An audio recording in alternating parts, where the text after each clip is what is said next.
வாழ்க்கையில இயேசுபா மேல நம்பிக்கையும் இல்ல, விசுவாசமும் இல்ல அப்படின்னாக்க நம்முடைய வாழ்க்கையில எந்த ஒரு சுகத்தையும் பெற்றுக்கொள்ள முடியாது, எந்த ஒரு வெற்றியையும் பெற்றுக்கொள்ள முடியாது, எந்த ஒரு ஆசீர்வாதத்தையும் பெற்றுக்கொள்ளவே முடியாது.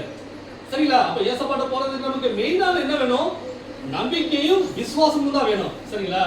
அப்போ நமக்கு வியாதி எல்லாம் ஒரு பொருட்டாவே பார்க்க கூடாது. முன்னாடி நிக்கிற சூழ்நிலைகள் எல்லாம் எதிராக தான் இருக்கும். தேவனுடைய பிள்ளைகளுக்கு இப்போ நம்ம எல்லாம் தேவனுடைய பிள்ளைகளா இருக்கிறோம்.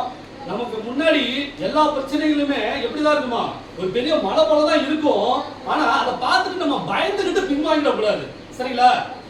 பின்வாங்கிட்டோம் அப்படின்னாக்க வெற்றி பெறவே முடியாது. இப்போ நிறைய அதாவது நிறைய பிள்ளைகள்லாம் இந்த தோல்வியை கண்டு என்ன பண்றாங்க? ஐயோ நம்ம ஜெயிக்க முடியாது, இந்த பாடத்துல நம்ம ஜெயிக்க முடியாது, ஃபர்ஸ்ட் மார்க் பெற முடியாது, பாஸ் மார்க் பெற முடியாது அப்படின்றதுனால பயந்து பயந்து படிக்கவே மாட்டேன்றாங்க. என்ன பண்றாங்க? தேர்வுல எல்லா சப்ஜெக்ட்லயும் ஃபெயில் மார்க் தான் ஆயிடுறாங்க. அப்போ பயம், இந்த கவலை வரும் பொழுது அந்த காரியத்துல நம்ம வெற்றி பெறவே முடியாது. சொல்லுங்க, பயம், கவலை, இந்த ரெண்டும் இருந்துச்சுன்னு வச்சுங்களேன், நாம படிக்கவே முடியாது, நம்ம படிச்சு வெற்றி பெறவும் முடியாது, நம்ம எதையும் சாதிக்கவும் முடியாது. சரிங்களா?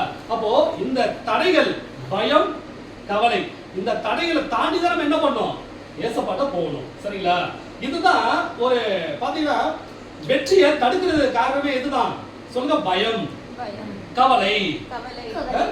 இந்த ரெண்டுமே நம்ம இருக்கவே கூடாது.